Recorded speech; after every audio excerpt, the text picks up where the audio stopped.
The power of this river is astonishing.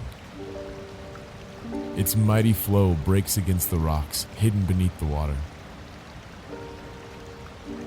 The current tugs at you, even though you're not in its path. The river pulls at your core, attempting to take something from you. Don't give in to its pull, lest it carries you with it.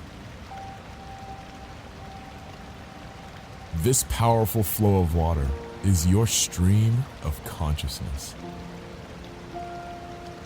It represents all the thoughts and information that flow through you at any given moment. It is such a tremendous amount of water that you could never count each and every drop. There is information that flows in this stream that you didn't even know existed. Your thoughts are a large source of this river, even these thoughts that you are having right now. But notice that you stand apart from this stream. It continues to flow, even as you observe its existence. You are still you.